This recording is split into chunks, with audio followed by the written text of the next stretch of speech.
আমার প্রিয় মাধ্যমিক শিক্ষার্থী বন্ধুরা, তোমাদের সকলকে আমার চ্যানেলে স্বাগত জানাই। আশা করছি তোমরা সকলে খুব ভালো আছো। আজকে আমি তোমাদের এবিটি এর 2025-এর যে টেস্ট পেপার প্রকাশিত হয়েছে তার 372 পাতায় যে বাংলার প্রশ্ন দেওয়া রয়েছে, আমি সেখান থেকে তোমাদের এমসিকিউ এর উত্তরগুলো দেখিয়ে দেবো। ইতিমধ্যেই যারা চ্যানেলটিকে সাবস্ক্রাইব করে নিয়েছো তাদের সকলকে অসংখ্য ধন্যবাদ জানাই। আর যারা নতুন দেখছো তারাও চ্যানেলটিকে সাবস্ক্রাইব করে নিয়ে সাথে থেকো। চলো তাহলে শুরু করছি। একের দাগে সঠিক উত্তরটি নির্বাচন করো। 1.1 এ দেশের কিছু হবে না একথা যিনি বলেন তিনি হলেন খয়েরটা ছোট মেশো।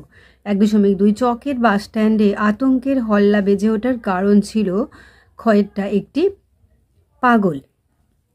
1.3 5 পৃষ্ঠা ব্যাপী বিরহ বেদনাপূর্ণ চিঠি লিখিয়াছে কদিন ধরে, এটা হবে কয়েকটা 2 দিন ধরে।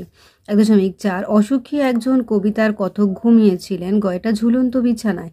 1.5 আফ্রিকা হলো একটি কয়েকটা মহাদেশ। এরপরে দেখো 1.6 রূপে অতি রম্ভা যিনি রূপে রম্ভা জয় করেছেন, এটা হবে ক্ষয়টা পদ্মাবতী।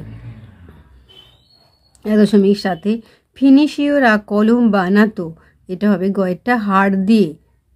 1.8 কখনো বা সিংহের নিবের মুখে বসানো হতো, এটা হবে ক্ষয়টা হিরে। 1.9 যে সব গাছে দুরকম ফুল হয় সেগুলির নাম হলো, এটা হবে ঘয়টা লাউ কুমড়ো।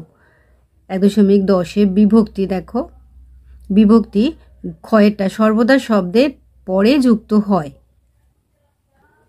1.11 পরপদটি প্রধান হয় যে সমাসে সেটি, এটা হবে ক্ষয়টা তৎপুরুষ। 1.12 রাজায় রাজায় যুদ্ধ হয় এই বাক্যে কর্তাটি হলো, এটা হবে গয়টা ব্যতিহার কর্তা। 1.13 আমাদের মধ্যে যারা ওস্তাদ তারা ওই কালো জলে হরিতকে ঘষত, বাক্যটি কোন শ্রেণীর, ক্ষয়টা জটিল। 1.14 জগদীশবাবু সিঁড়ি ধরে নেমে যান, বাক্যটির ভাববাচ্যের রূপ হলো কয়েকটা জগদীশবাবুর সিঁড়ি ধরে নামা হয়।